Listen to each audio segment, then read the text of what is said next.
Welcome, dear listener. You've arrived at Sleepy Historian, your quiet corner of the internet where the old and the forgotten are dusted off and spoken softly, with no urgency, no rush, and certainly no drama. This is boring history for sleep. Not in the sense that the stories lack meaning, but in the way they are told, gently, calmly, slowly, until the words blur and your eyelids grow heavier.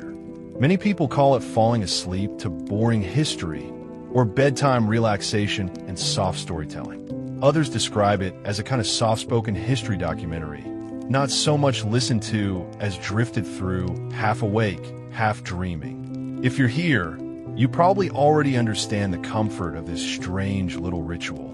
Maybe you find solace in calm bedtime storytelling, in hearing about the rhythms of lives long past, where the struggles and celebrations of ordinary people play out at a pace so different from our own. Maybe you're looking for relaxing history to fall asleep to, the kind of story that neither demands your focus nor startles you awake. This is a history sleep story, one designed to be both informative and unhurried, soothing the mind while gently carrying it into rest. And if you're a lover of detail, you may already know that fans of Roman history, archaeology, and calm narration often wander into this channel, curious at first, then lulled into the easy cadence of stories that don't need to shout to be remembered.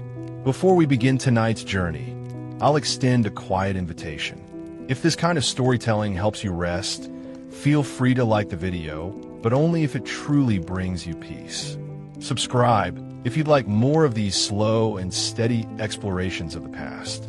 And perhaps, if you feel comfortable, let me know in the comments where you're listening from and what time it is where you are. There's a quiet comfort in knowing that across so many places and time zones, others are also lying down in dimly lit rooms, drifting together through these same forgotten stories. So, dim the lights, settle in, and let the quiet unfold. Tonight, our focus drifts toward the strangeness of time itself, or rather, how people have marked its passing. Our theme is boring history for sleep. You won't believe these strange forgotten New Year traditions.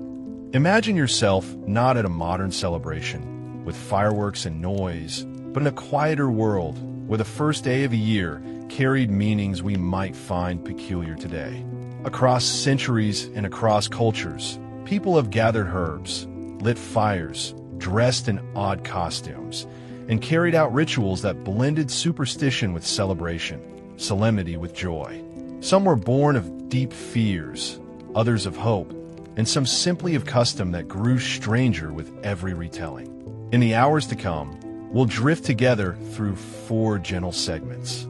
First, we'll step into daily life, imagining what it felt like to live in those forgotten eras and how ordinary people greeted the turn of the year.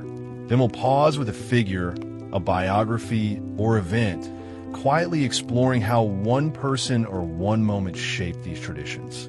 From there, we'll wander into the realm of mystery, archaeology, lost customs, cultural oddities, and finally, we'll contrast the everyday with the lives of the elites, the rulers and priests who celebrated the new year in their own distinct ways. This journey won't be rushed. It won't demand your full attention. Instead, it will unfold like a soft tapestry, one stitch at a time, until your thoughts drift elsewhere and sleep gently takes hold. So, breathe deeply, settle in, and let's begin. Imagine, for a moment, the turning of a year not as we know it today, but as it might have been experienced in a small medieval village. No glittering fireworks, no clocks striking midnight with a televised countdown, but instead a slower rhythm, marked by the cycle of the seasons, by church bells, and by the careful observation of the natural world. For the majority of people, the coming of a new year was less a singular moment and more a transition, gentle, almost unnoticed, where one winter's night slowly gave way to another, and yet the awareness of renewal lingered in the air. Step into the modest, timber-framed home of a family living in a rural corner of Europe during the 14th or 15th century. The air is thick with the smell of wood smoke from the central hearth, the rough-hewn beams of the ceiling catching the light of tallow candles that flicker unevenly. Outside, frost gathers on the fields, silent and still, while inside, warmth collects in the close quarters. Straw is spread across the earthen floor to soften the ground beneath bare feet and to keep the dust down. In such a home, the idea of a new year did not arrive with celebrations of excess, but with quiet rituals and small tokens. Families would often prepare special bread or cakes, simple by modern standards, but rich by theirs. Flour carefully saved, perhaps a touch of honey if it could be afforded, or even dried fruit preserved from the autumn harvest. These foods carried symbolic weight. To eat sweet things at the year's beginning was to hope for sweetness in the months ahead.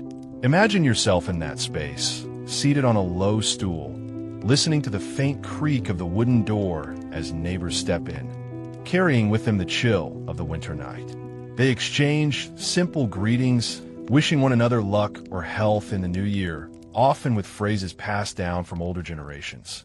To wish well was not only courtesy, but a way of speaking protection into existence.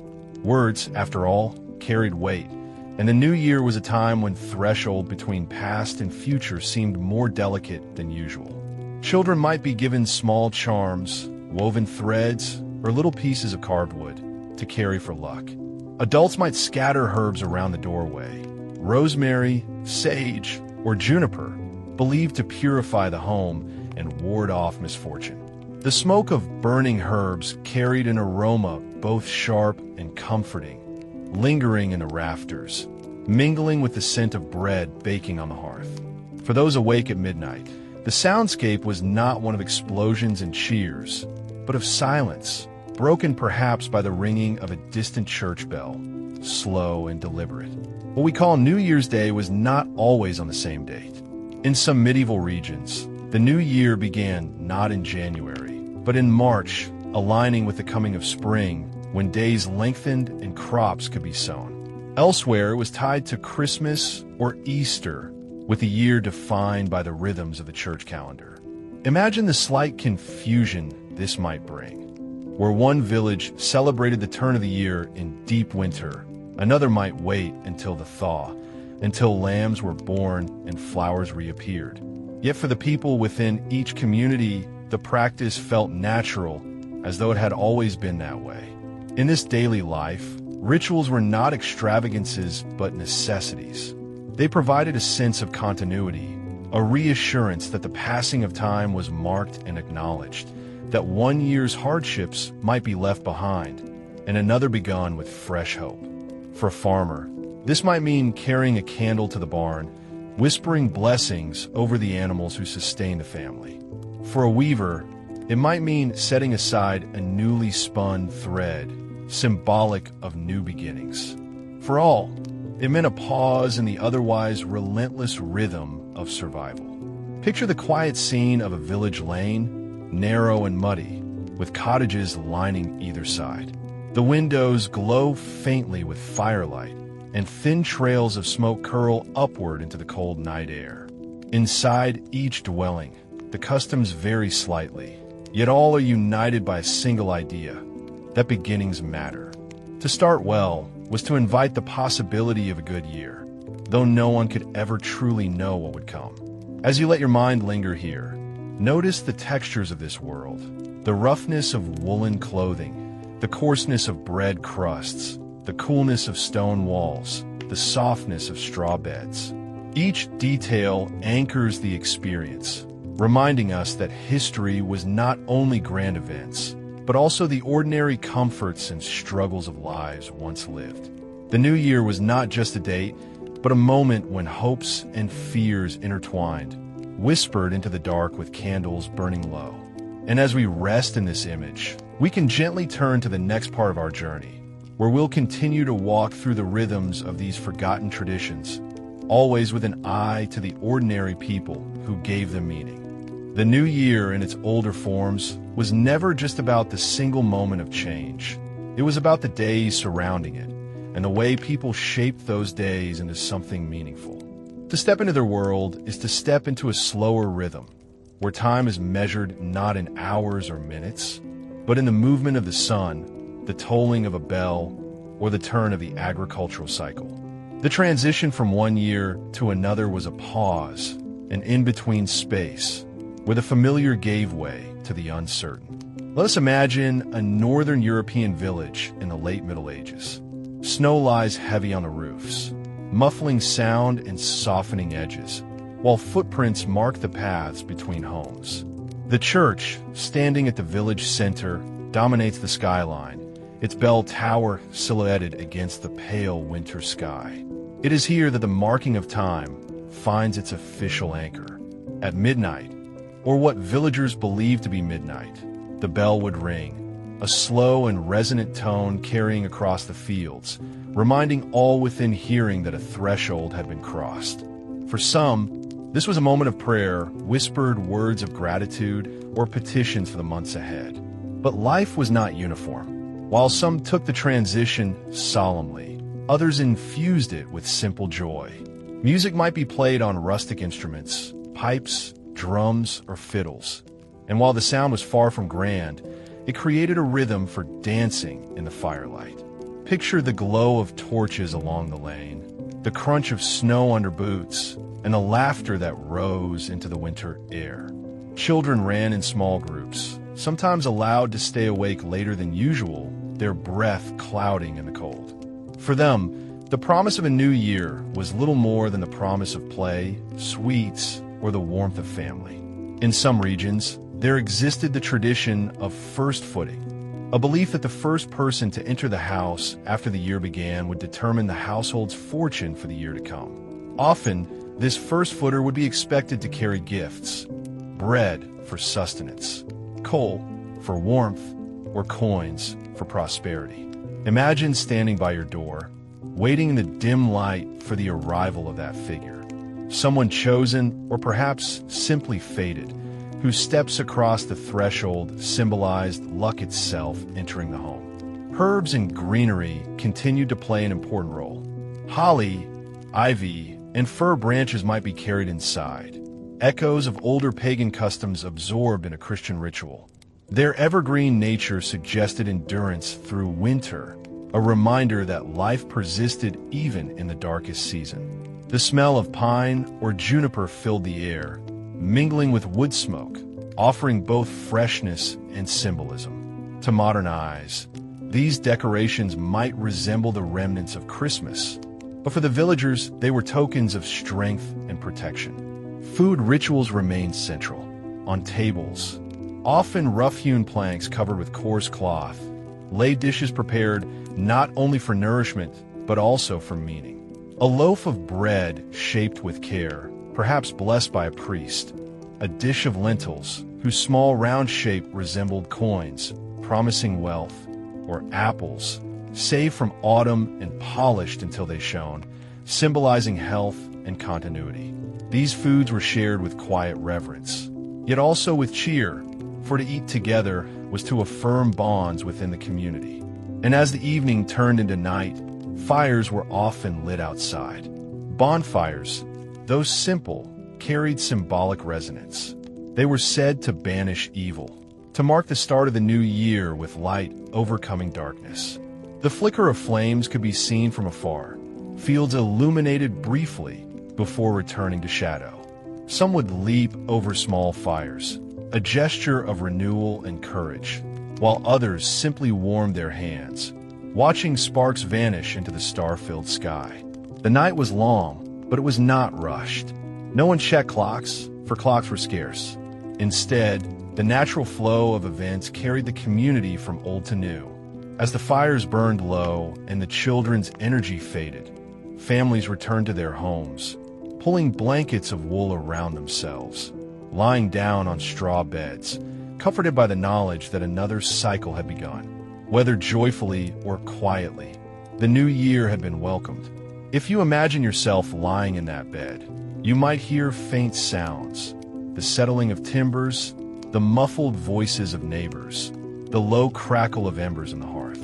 Perhaps you would feel the coarse linen sheets against your skin, the heaviness of the wool blanket, the draft creeping in through gaps in the shutters. These sensory details are what shaped the night, what made it real for those who lived it. The abstract idea of time passing was always grounded in the tangible textures of daily existence.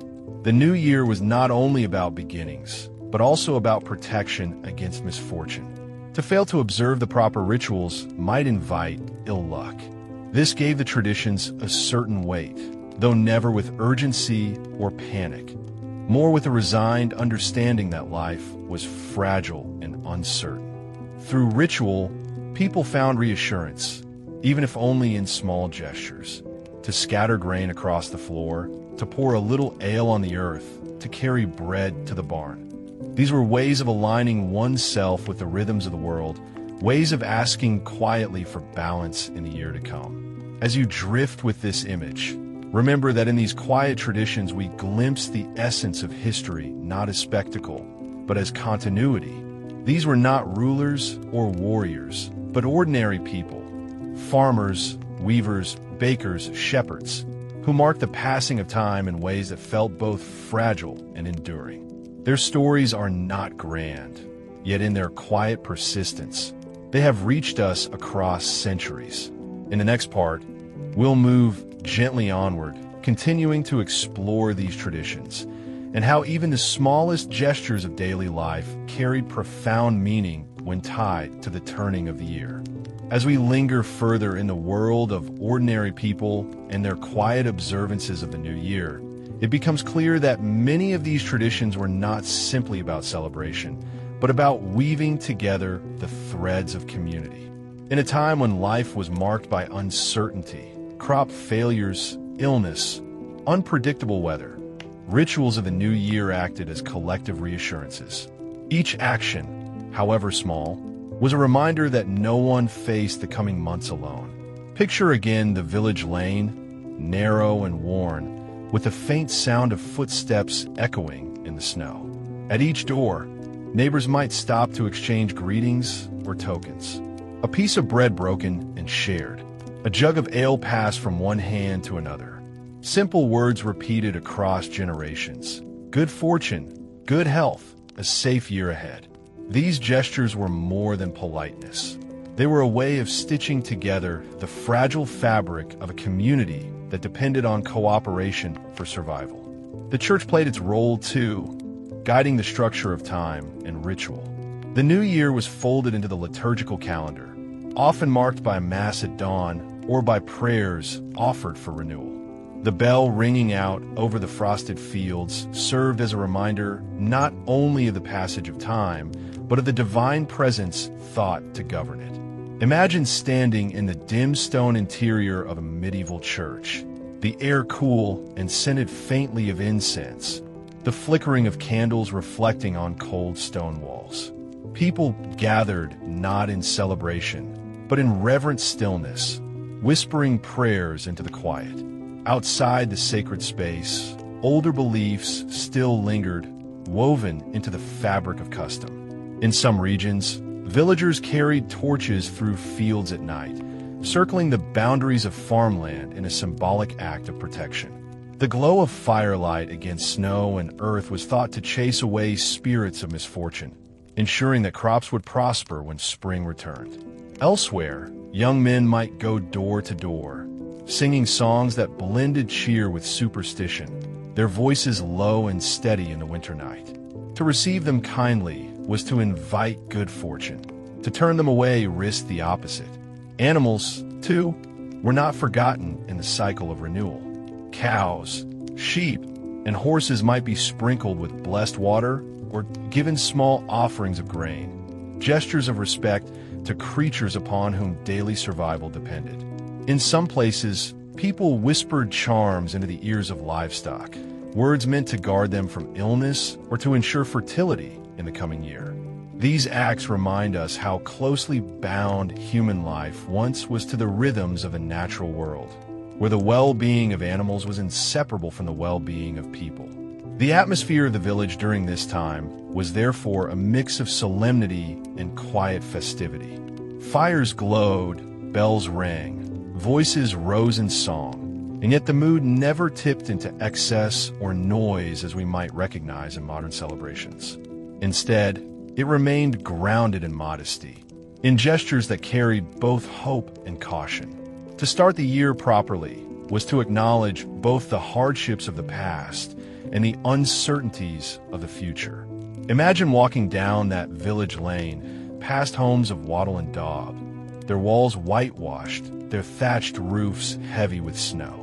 Dogs bark faintly, chickens rustle in their coops, and in the distance the faint outline of the fields stretches into the darkness. The night sky above is vast and silent, stars glimmering coldly, while below, life continues in its measured rhythm. To witness this moment is to step into a continuity that feels both alien and familiar. Alien in its customs, familiar in its human need for meaning at the threshold of time. As midnight fades into dawn, the first day of the year begins slowly. Frost clings to the hedges, the ground crunches underfoot, and smoke begins again to rise from chimneys. Families gather around the hearth, sharing bread and warm drinks. For many, the new year is also a day of rest, a brief pause before ordinary labor resumes. But even in rest, there is symbolism. To begin the year with peace and comfort was to set a tone, however fragile, for what was to follow. In some households, work was deliberately avoided on the first day. Tools remained hung on their hooks, looms left silent, fields untouched. To work on this day was thought by some to bring hardship, as though the toil begun now would multiply in the year ahead. Instead, people turned to small gestures, tidying a home, mending a garment, or preparing a meal, that spoke of care and order, creating a sense that the year itself began neatly, in harmony. And always at the heart of it was the belief that beginnings mattered. To eat well, to share with neighbors, to honor the sacred, to protect one's home, to care for animals. Each action carried weight beyond itself. It was less about the act itself and about the reassurance it offered, that the future, uncertain as it was, could be nudged towards safety and prosperity. As we rest here, in the quiet of this imagined village, with its frost-tipped fields and faintly glowing hearths, let the rhythm of their lives sink in. The turning of a year was not a single instant, but a span of moments filled with food, with firelight, with prayer, and with community. It was, above all, a reminder that life, though fragile, continued. In the next segment, we'll shift gently from these broad impressions of daily life to a closer focus, a figure or event tied to the traditions of the new year, whose story can illuminate how individuals, as well as communities, shaped the ways time was marked and celebrated. While the lives of ordinary villagers form the foundation of our understanding of forgotten New Year traditions, history also offers us windows into the stories of particular individuals whose choices, beliefs, or influence shaped how these rituals were observed. To move gently from the collective to the personal, let us consider one figure often tied to the shaping of time itself. Julius Caesar, the Roman leader whose reforms gave us the calendar that still governs our lives today. It may feel unusual to think of Caesar in the context of quiet village rituals, yet his decision to standardize the calendar altered not only the counting of days, but the very way new beginnings were recognized. Before his reforms in 45 BCE, Rome's calendar had drifted out of alignment with the solar year. Festivals appeared at odd times, and agricultural cycles grew increasingly mismatched with the months in which they were celebrated. The problem was not merely practical, but symbolic. To a people who believed deeply in omens, rituals, and the favor of the gods, such disorder carried a sense of unease. Imagine Caesar, returning from campaigns abroad, consulting scholars and astronomers in his effort to impose order. He looked to Egypt, where the solar calendar offered a steadier measure of the year. From this inspiration came the Julian calendar, with its familiar 12 months and the leap year system to keep time aligned with the sun. And it was Caesar who placed the start of the year in January, dedicated to Janus, the two-faced god of doorways, who looked both backward and forward, an apt guardian for the threshold of time. The choice of January 1st as the year's beginning was not simply administrative. It carried symbolic weight. To honor Janus at this time was to emphasize beginnings and transitions, the act of looking simultaneously to the past and to the future. Romans observed the day with offerings to the god, sacrifices, prayers, and the giving of gifts. Neighbors exchanged small tokens of honey, figs, or coins, simple gestures meant to secure goodwill in the months to come. These echoes of Roman practice ripple faintly through later European traditions, with a giving of food or charms at the new year continued as a sign of prosperity and luck. Picture a Roman household on the morning of January 1st, the atrium lit by soft sunlight filtering through an open roof. The air is cool, the mosaic floor slightly damp from morning dew. Family members gather around the household altar, placing small offerings, perhaps a piece of cake, a pinch of salt, or a libation of wine. Outside, neighbors greet one another with cheerful words, their voices carrying across the narrow streets. The city is alive with a sense of renewal, though life continues in its ordinary way. Vendors in the marketplace, children playing in courtyards, soldiers marching in formation. For Caesar, the calendar reform was part of a larger project of imposing order, both upon time and upon the state itself. It reflected his ambition, but also his recognition that rituals and rhythms were the fabric of society. By aligning the year with the solar cycle, he gave stability to celebrations, plantings, and rituals that had previously been uncertain. Though he himself would not live long to see the legacy of his decision, the mark of his reform has endured for over 2 millennia. What is striking in this context is how the actions of one leader could ripple outward, shaping not only political structures, but also the intimate rhythms of family life. A farmer sowing seed, a priest lighting incense, a child receiving a charm. All of these acts were subtly directed by the structure Caesar imposed. It is a reminder that history is never only about rulers or only about the common folk, but about the interplay between the two. In imagining Caesar's role, we must also consider how the symbolism of Janus, the god of thresholds, remains potent even today.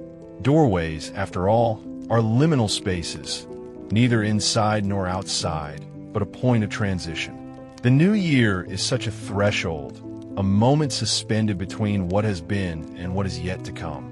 In dedicating January to Janus, Caesar gave enduring form to an idea that resonates even in modern rituals of reflection and resolution. Yet even with this reform, traditions varied across the empire and beyond. Not all regions immediately embraced January 1st as the year's start, and older customs persisted. It would take centuries for the Julian calendar to spread fully and for January to be universally accepted as the threshold of time. Still, the decision marked a turning point, anchoring the new year in a way that continues to echo. So, as you rest with this story, let your mind wander to the quiet irony of it, that a man known for battles and ambition also gave us one of the gentlest rhythms of daily life, the turning of the year. His reforms ripple outward still, guiding when we light candles, when we share food, when we whisper words of hope for the days ahead. In this way, Julius Caesar's presence lingers not in grand monuments alone, but in the quiet rituals observed by countless people across countless generations each January. In the next part, we'll remain with this theme of individuals and events, looking more closely at how later rulers and figures shaped and reshaped the meaning of the new year, leaving behind layers of tradition that ordinary people carried forward. The story of Julius Caesar and his calendar reform reminds us how the decisions of rulers can echo across centuries. Yet the shaping of the new year did not stop with him. Later leaders, popes, and kings would continue to redefine what counted as the first day, layering fresh meanings onto old practices. These figures remind us that the marking of time is never only practical. It is also symbolic, often bound up with power, faith, and authority. One such figure is Pope Gregory XIII, whose reforms in the 16th century gave us the Gregorian calendar, still in use today. By the late Middle Ages, the Julian system had drifted slightly, leaving festivals out of alignment with the seasons. Spring equinox festivals fell later and later, disrupting the rhythms of Easter and other holy days. The correction was subtle yet significant. By adjusting leap years and resetting the calendar by 10 days, Pope Gregory restored alignment between the heavens and the cycle of religious observance. Imagine him in the Vatican, surrounded by learned scholars, astronomers, and mathematicians. Charts of stars and cycles lie spread across a long table, candles burning low into the night. The Pope listens with patience as experts explain the slippage of days, the wandering equinox, the need for reform. It is not merely science, it is sacred order. For the Church, to let holy festivals drift was to let disorder seep into the very heart of Christian life. By issuing his reform in 1582, Gregory XIII sought to protect not only the accuracy of time, but the spiritual rhythm of the faithful. The transition was not smooth. Some nations adopted the Gregorian calendar quickly.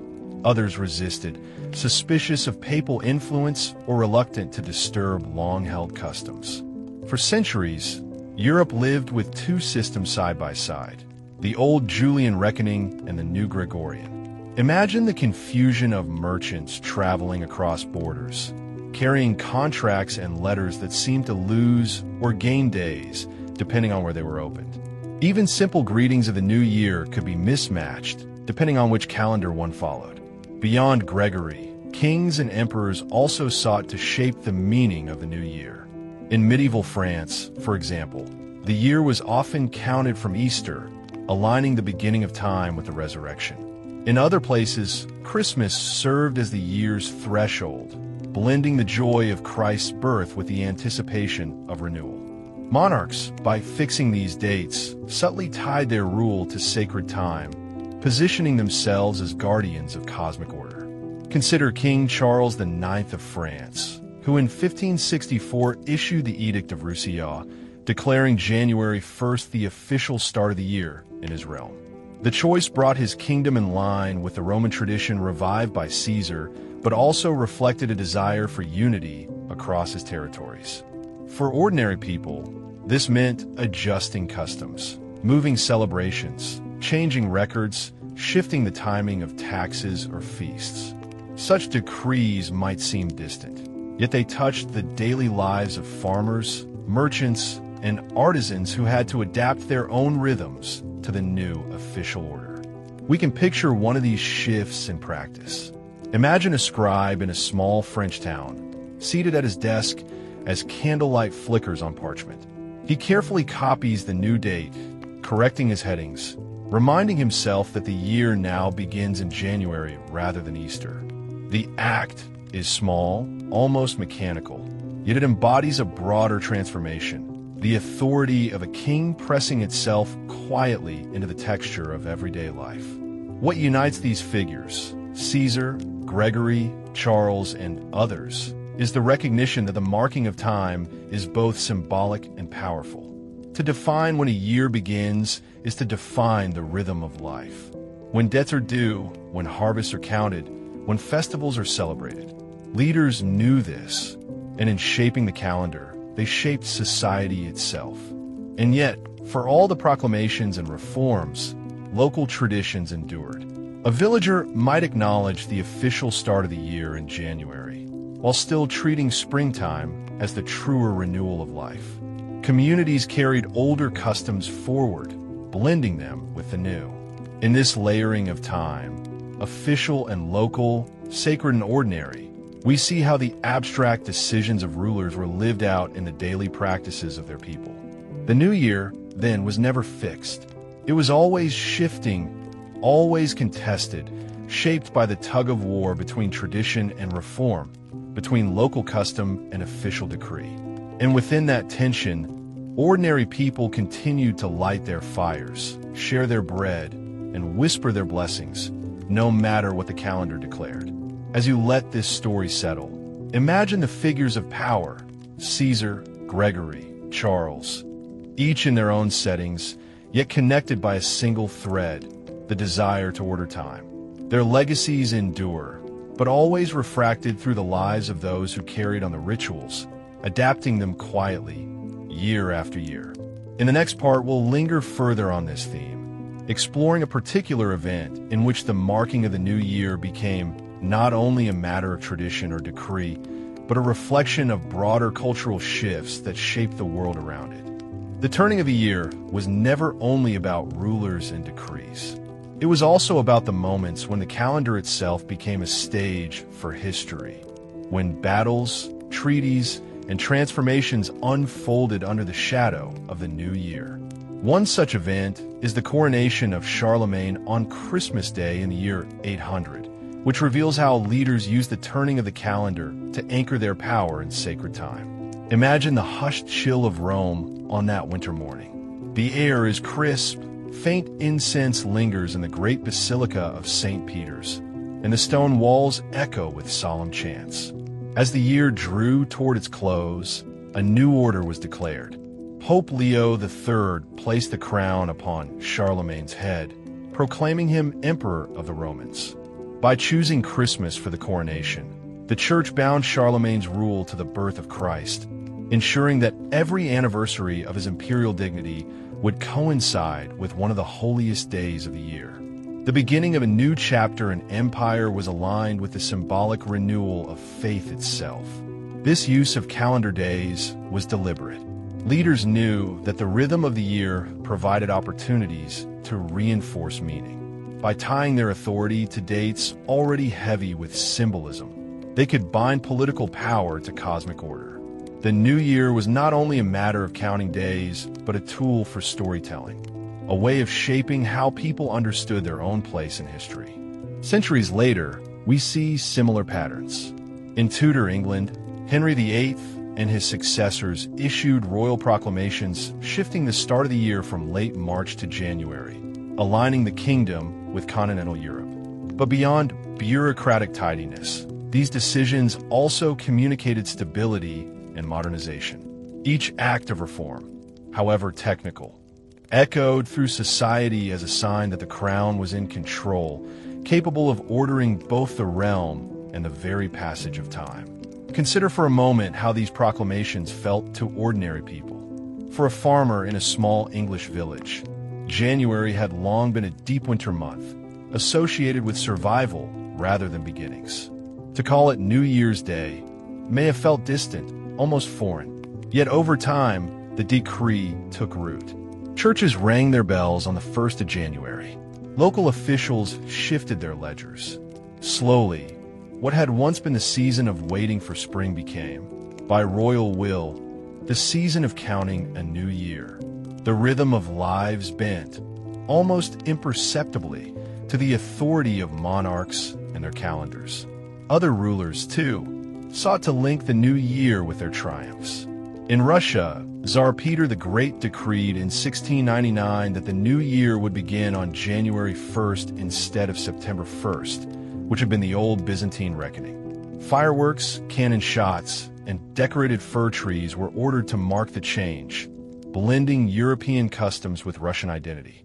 For Peter, the new year became a stage on which he could dramatize his reforms, presenting himself as both innovator and guardian of tradition. By shifting the year, he shifted perception itself, inviting his people to imagine Russia as aligned with the modern world. What is striking in all of these examples is how leaders, across centuries and regions, recognized the quiet power of dates. A coronation held at Christmas, a decree shifting the year to January, a reform aligning with the stars. All of these actions reveal a deep awareness of how human life is measured not only in days, but in symbols.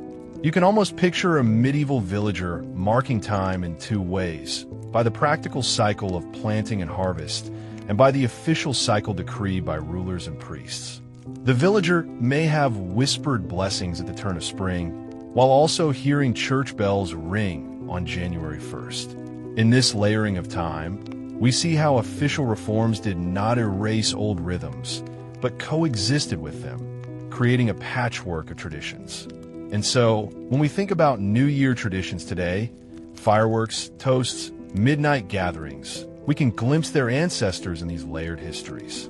Behind each celebration lies a story of kings and emperors, popes and tsars, scribes and villagers, each playing their part in defining what it meant to cross from one year into the next. As you let your thoughts drift, imagine these leaders not as distant, imposing figures, but as men deeply aware of the symbolism of time. Picture Charlemagne standing in St. Peter's, Peter the Great gazing over his snowy capital, or Henry's scribes adjusting their ledgers by candlelight. Their actions ripple across centuries, reaching quietly into the way you, today, mark the passing of one year into another. In our next segment, we will shift from rulers and events to something more mysterious: the forgotten rituals and curious customs that archaeology and folklore reveal. These are not the decrees of emperors, but the whispers of ordinary people, preserved in fragmentary traces of the past. If rulers and calendars tell us how the new year was officially marked, archaeology and folklore reveal something quieter: how ordinary people lived and imagined these turning points in time. These are traditions that slipped beneath the notice of chroniclers, practices whispered in villages, enacted at thresholds, or preserved in fragments of song and artifact. They are the mysteries of the new year, half forgotten, yet still carrying a strange resonance today. Imagine yourself in a small village in northern Europe many centuries ago. The landscape is quiet, blanketed in frost. Smoke curls from low-roofed houses, drifting slowly into the pale sky. Inside, families gather close around the hearth, their breath mingling with the warm, smoky air. For them, becoming a new year was not only about dates decreed by kings. It was about survival, renewal, and unseen forces believed to move in the dark of winter. Archaeological evidence and folk records suggest that households often performed protective rituals at year's end. Ashes from the Yule log might be kept to guard against lightning in the year ahead.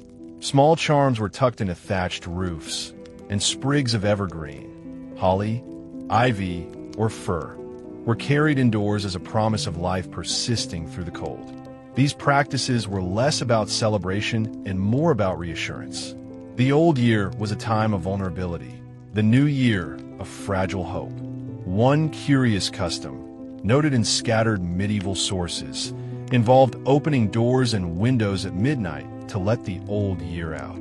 The gesture was symbolic, inviting stale time and ill fortune to leave, making room for blessing. Archaeologists have even uncovered doorposts with unusual carvings or markings, interpreted as apotropaic signs, protective against misfortune. Imagine the scene. A wooden door creaks open into the frozen night, villagers standing quietly as the chill air sweeps in, believing that unseen troubles slip away into the darkness.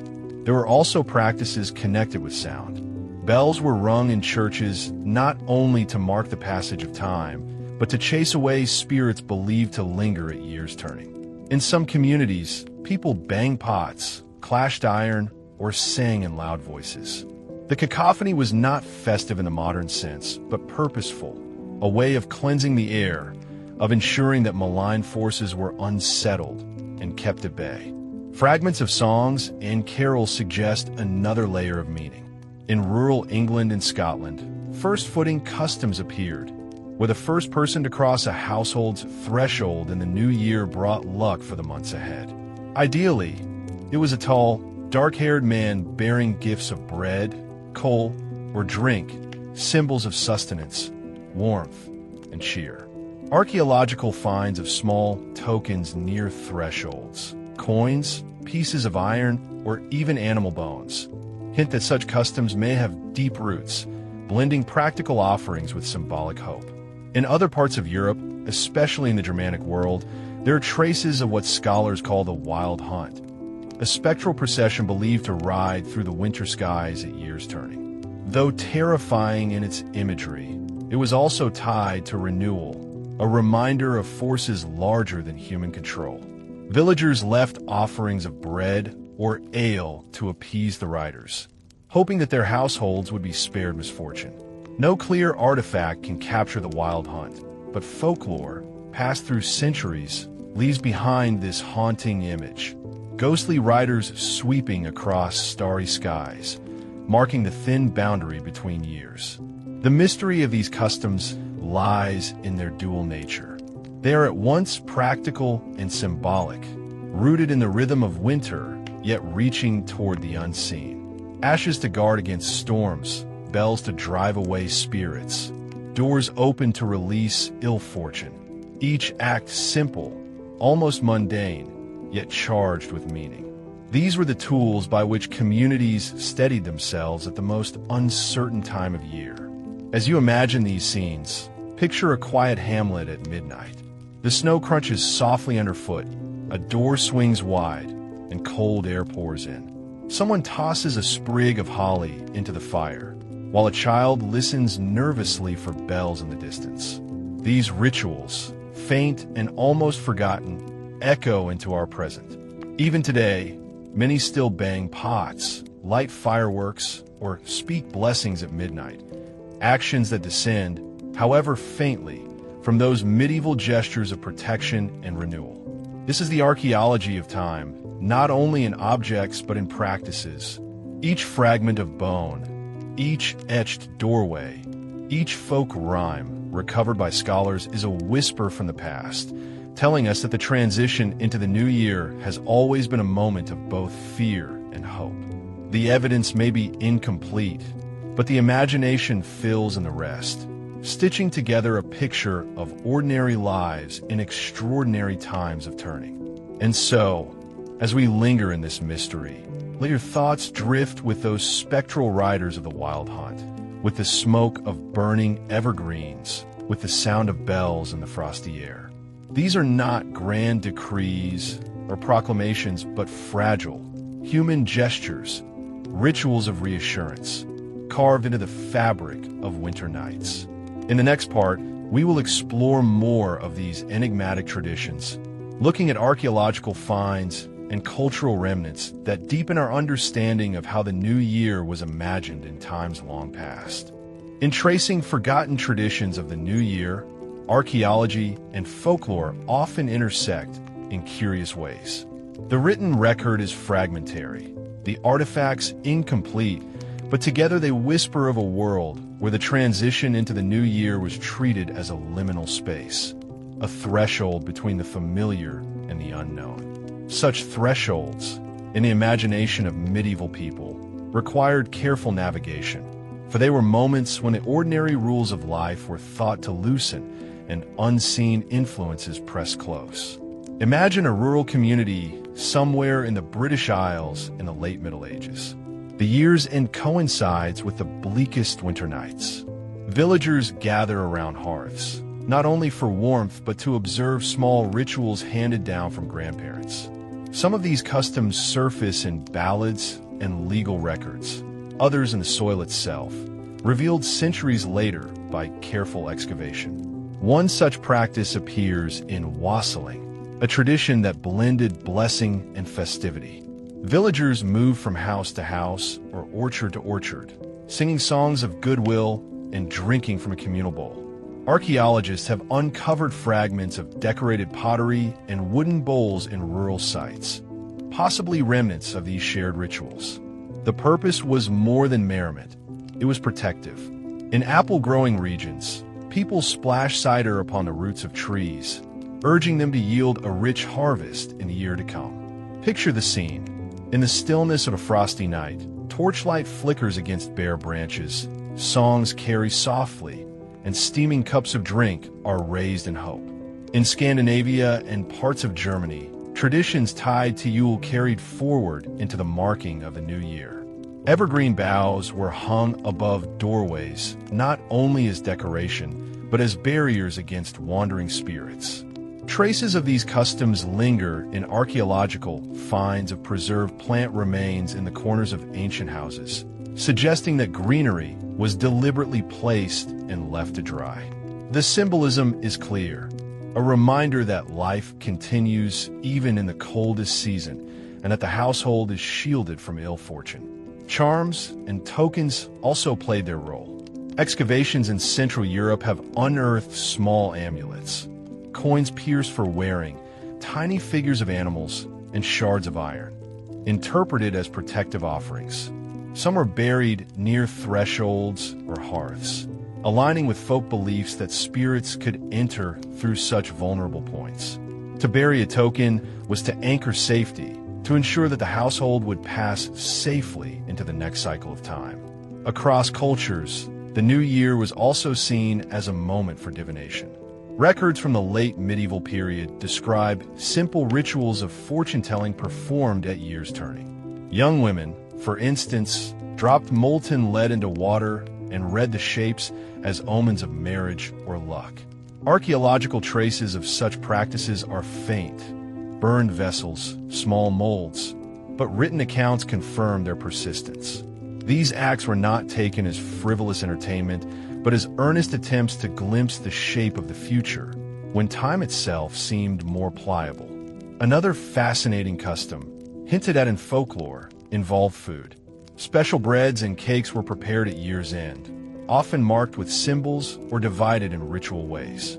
Excavations of medieval ovens have revealed unusual loaves with impressions of coins or charms baked within them.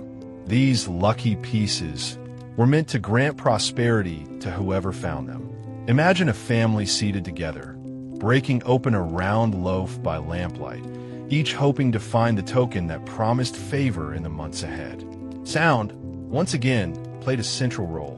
Beyond the ringing of bells, communities believed that spoken words had power at the year's threshold. Blessings were recited over animals, tools, and fields.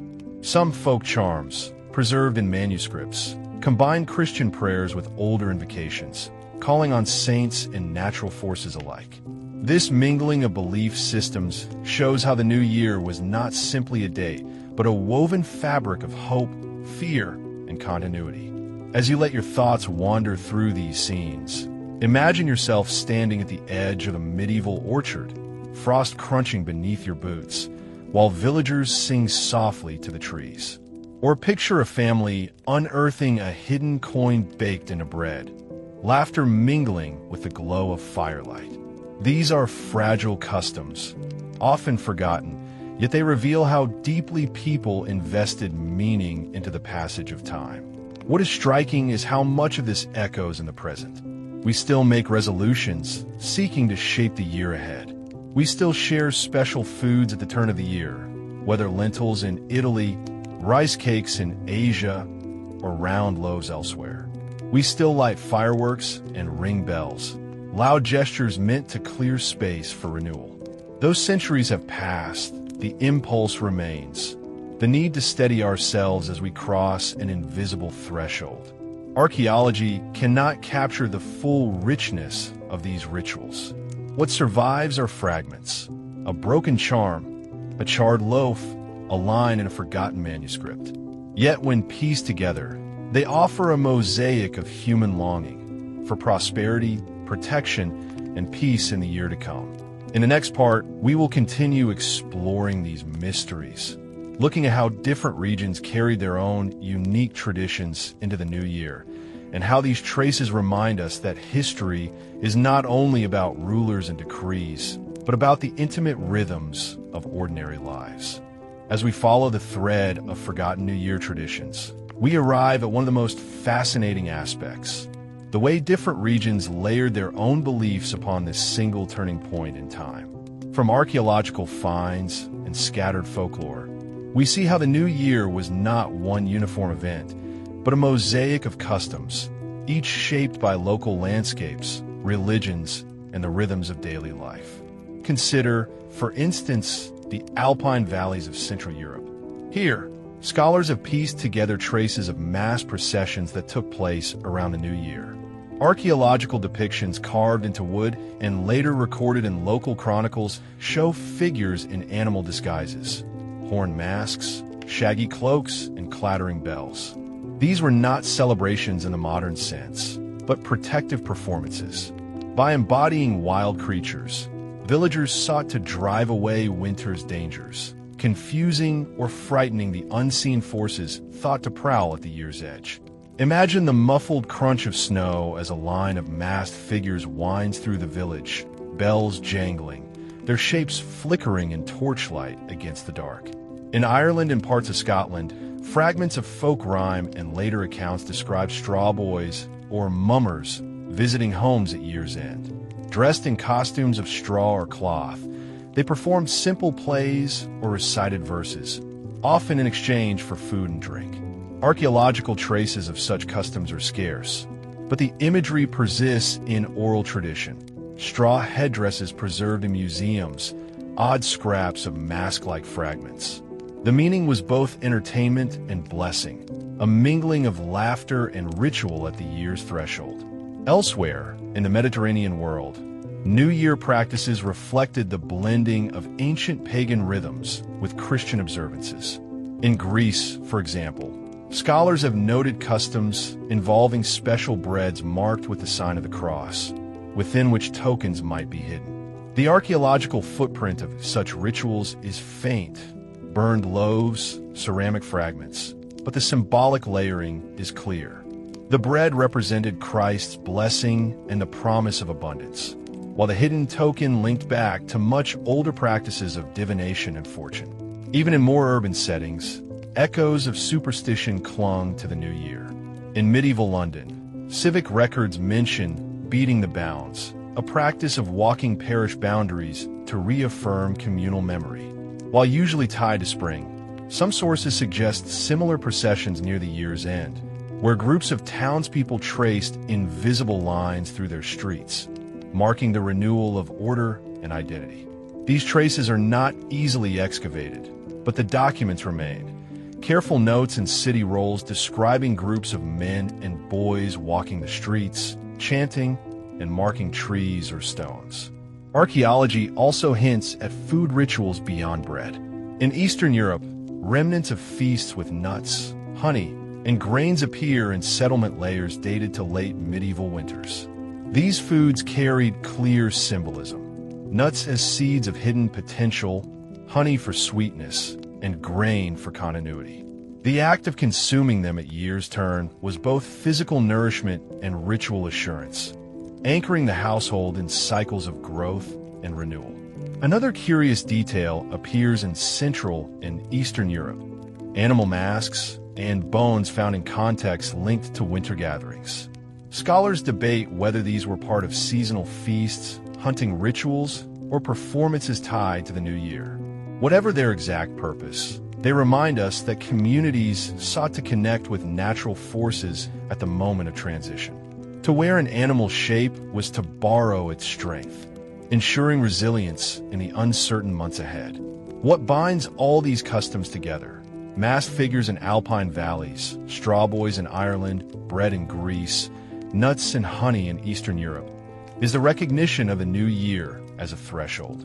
It was not simply a date, but a liminal moment, fragile and charged with meaning. Communities enacted small dramas, opening doors, sharing bread, donning masks, not only to celebrate, but to steady themselves as they stepped across that invisible boundary.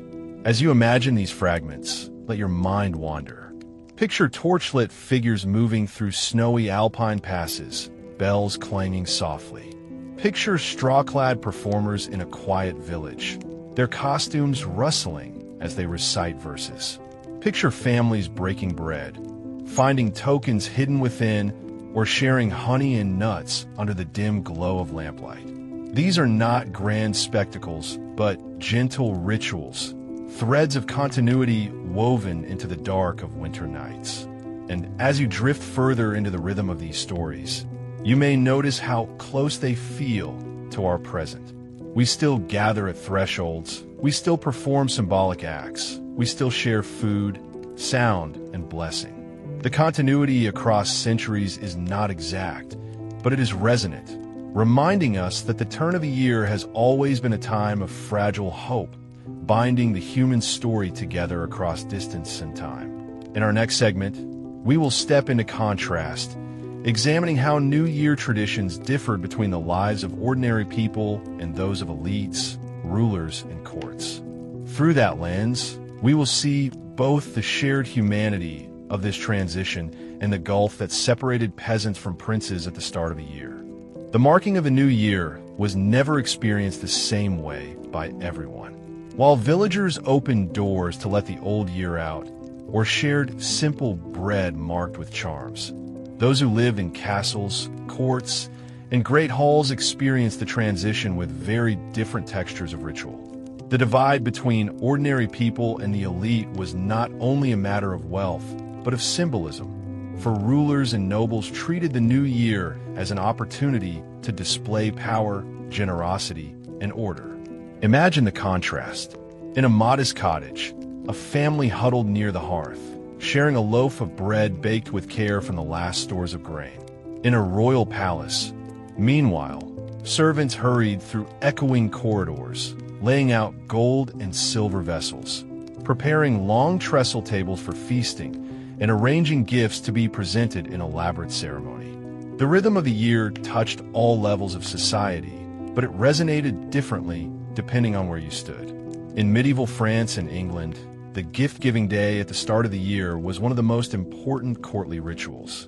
Monarchs exchanged presents with courtiers, nobles, and servants, each gift a subtle statement of loyalty, expectation, or favor. Records survive detailing these offerings: rich fabrics, illuminated books, precious vessels, and sometimes even symbolic tokens of animals or jewels. To give and receive was not simply generosity. It was political theater performed against the backdrop of the year's beginning. Picture a great hall lit by flickering torches, banners hanging heavy from the rafters. Courtiers step forward one by one, bowing low before the throne, offering finely crafted objects. The king or queen receives them with solemn dignity before presenting their own gifts in return. The exchange affirms hierarchies, reasserts bonds, and sets the tone for the year. Where a villager might share a sprig of holly or a lucky coin, a noble might receive a jewel-encrusted cup or a purse of coin sewn with silk thread. In some courts, elaborate banquets mark the new year. Feasts stretched late into the night, tables groaning with roasted meats, spiced dishes, sweet pastries, and wines.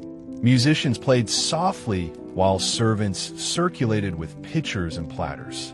These feasts were not merely indulgence, but symbolic abundance, a demonstration that the ruler's household embodied prosperity at the year's threshold.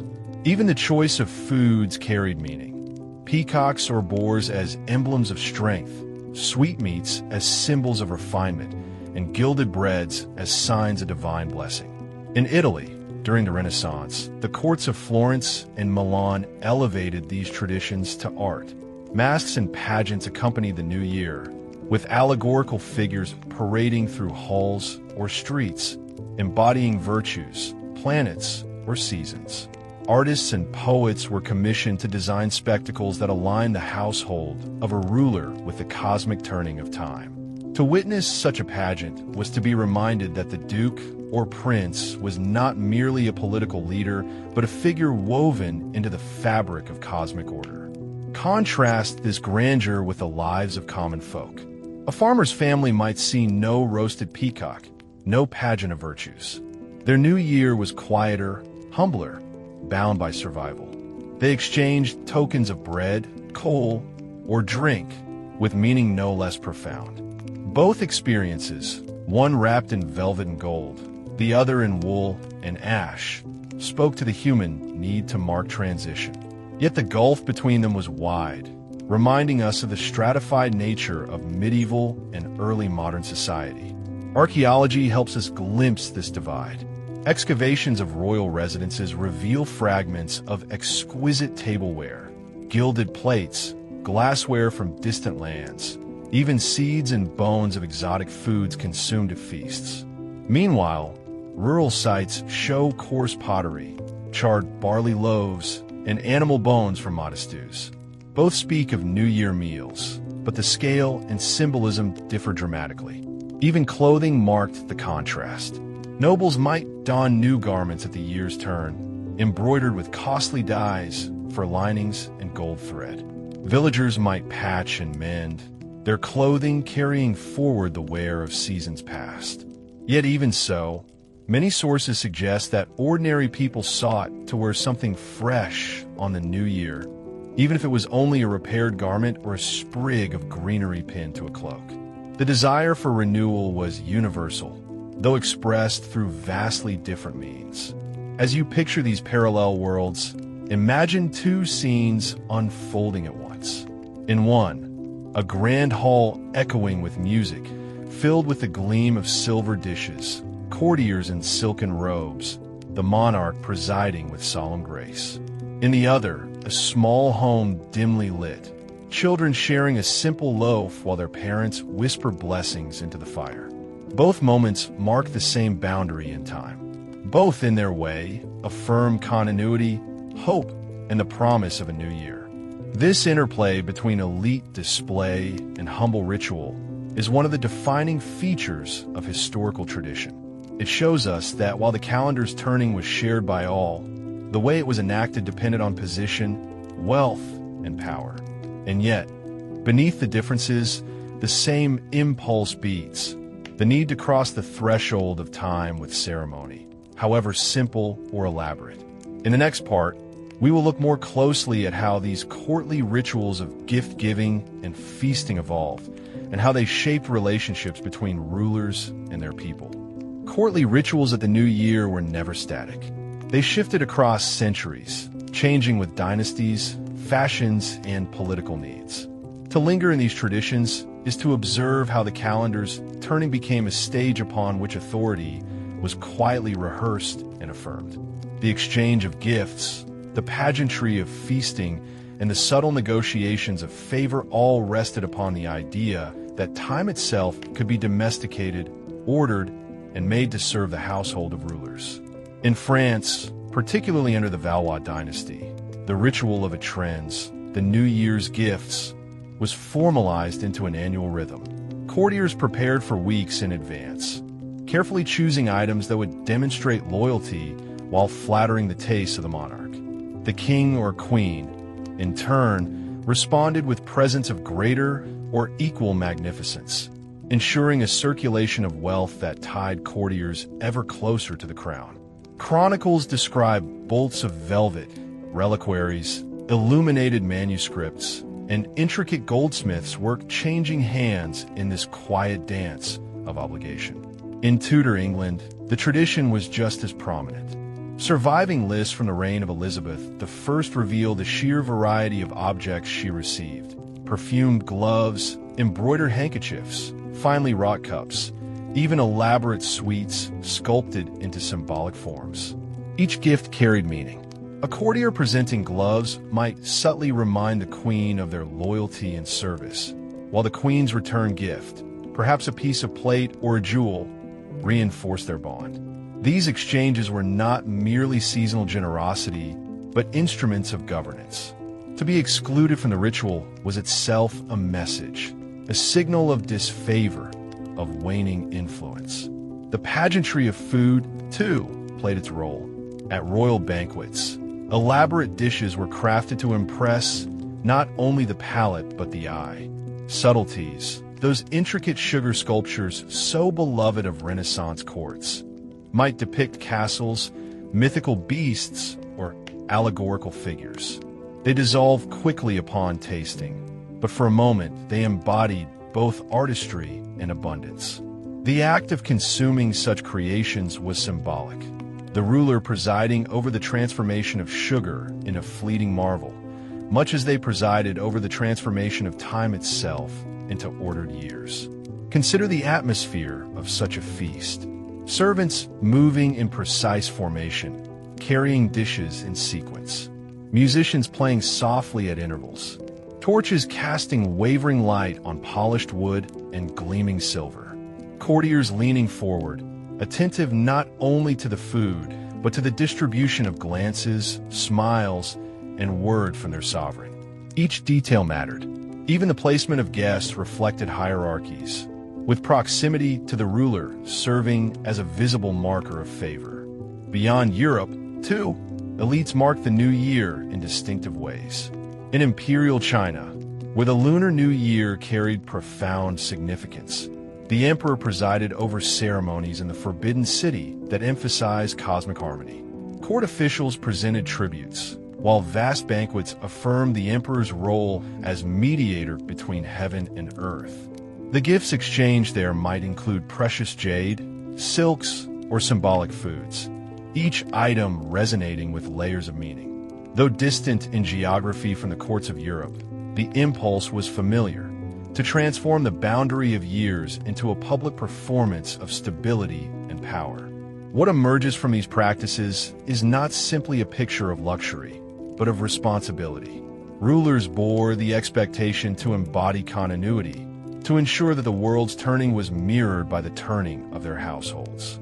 A poorly managed gift exchange or a disappointing feast could raise whispers of decline. Conversely, an abundant and orderly celebration reassured subjects that their ruler's hand was steady, their prosperity secure.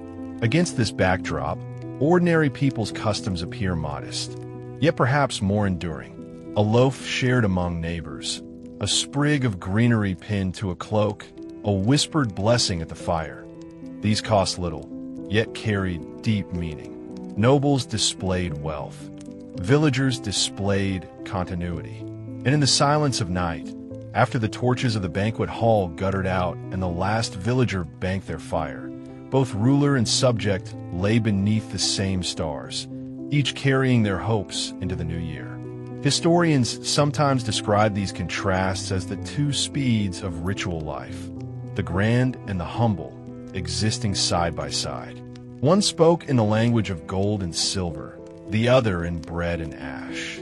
Yet both sought the same outcome: to cross safely into the uncertain year ahead. As we move further, we will explore not only the gifts and feasts themselves, but the meanings they carried in shaping relationships between social classes. The new year was not only a matter of personal renewal, but of social fabric, binding rulers to courtiers, courtiers to servants, villagers to neighbors, and all to the unseen rhythm of time. As we draw closer to the conclusion of our exploration of forgotten New Year traditions, it is worth pausing to reflect on what these contrasts between elite and common life reveal. At first glance, the gulf between the two may seem absolute. Jeweled cups in one world, patched cloaks in the other, banquets heavy with roasted meats in palaces, while in cottages thin broth and coarse bread made do. Yet beneath these differences, one can find echoes, repeated gestures that whisper of shared human needs. Take, for instance, the practice of renewal. In royal courts, renewal might appear as the commissioning of new garments, rich with costly dyes, or the presentation of fresh jewels to mark allegiance. For villagers, renewal was humbler, yet no less symbolic. A clean hearthstone, a sprig of evergreen set above the doorway, or the decision to wear freshly mended clothing. In both cases, the new year was not left to chance. It was carefully welcomed with tangible acts, physical markers that spoke of starting anew. Hospitality, too, spanned both worlds. Monarchs demonstrated hospitality by feasting their court, distributing gifts, and opening their halls to display abundance. Villagers showed hospitality by sharing ale with neighbors, exchanging loaves, or leaving their doors unlatched for friends. Different scales, but a similar impulse: to affirm bonds of community, to remind one another that survival was not a solitary pursuit, but a collective one. Superstitions provided another common thread. In the cottages of Scotland, a dark-haired visitor crossing the threshold after midnight was seen as a blessing, ensuring luck for the year to come. In noble households, the arrival of a favored courtier bearing a well-chosen gift might serve the same role, a favorable omen, a token that fortunes would hold steady. Both beliefs hinged on the same fragile hope, that the unknown year ahead could be softened by ritual, its dangers lessened by custom. And always there was music. In villages, fiddles, pipes, and voices carried simple tunes across snowy lanes. The songs repeated year after year until they blurred into timelessness. In courts, choirs sang polyphonic works, and lutes or viols accompanied intricate dances. Yet in both places, music signaled continuity, weaving sound into the passage of hours as the old year slipped away and the new emerged. To listen to such sounds, whether humble or refined, was to feel oneself part of a rhythm larger than any single life. The archaeological record, sparse though it may be, helps bring these parallels into focus. In manor houses, fragments of costly imported ceramics hint at feasts. In rural settlements, charred grains tell of hearthside meals. In both contexts, food and ritual left their imprint in the soil, silent testimony to lives long faded. Even a single bead or coin, lost in the rush of celebration, may be unearthed centuries later, reminding us that joy and custom leave traces even when voices have long since gone quiet. Consider, too, the symbolic landscapes of the time. In cities, bells tolled at midnight, their sound rolling over rooftops, marking the shift of year. In villages, a rooster crowing before dawn could be taken as the signal that the new year had begun. And in palaces, trumpets or ceremonial drums often sounded the hour, announcing the passage not only of time, but of authority. These sounds, birdsong, bells, or brass, each carried weight, inscribing the new year into the ears of those who heard them. What emerges most clearly is the sense that time itself was social. It was not simply measured by calendars, stars, or the slow burning of candles, but by how it was lived in community.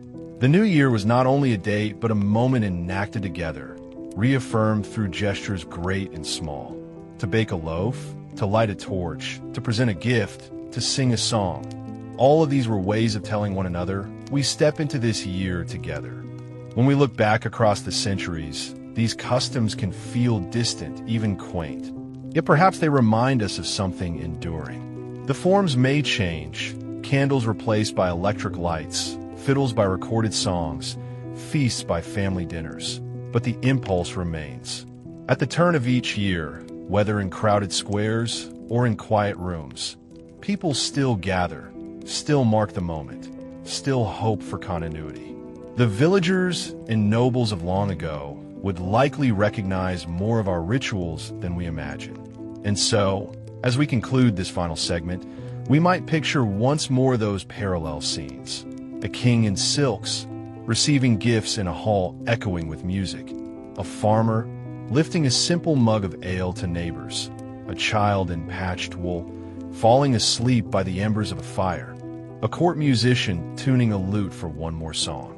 All of them, across class and distance, felt the quiet weight of time turning, and all of them reached for customs to steady themselves as they stepped into the unknown. This is the rhythm of history, the high and the low, the rich and the poor, moving through the same cycles of time, each in their own fashion. It is a rhythm both boring and beautiful, a reminder that humanity's great diversity of experience still converges on shared needs. And in this quiet recognition, one may feel lulled, as though rocked by the steady motion of years themselves, carrying us onward, as they carried those who came before. And so we come to the end of our quiet wandering through strange and forgotten New Year traditions. From the flickering hearths of villagers who mark time with bread and blessings, to the glittering courts where gifts and pageantry shape politics, we have seen how the same moment, the passage from one year into the next, was lived in many ways.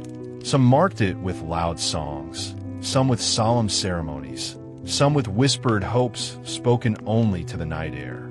As the hours of this story have unfolded, perhaps you have noticed how often the themes repeat themselves. Renewal, hospitality, music, tokens of luck, whether humble or grand. No matter where or when, people sought to steady themselves as time moved forward. They held on to rituals, not because they changed the turning of the year, but because they softened its uncertainty.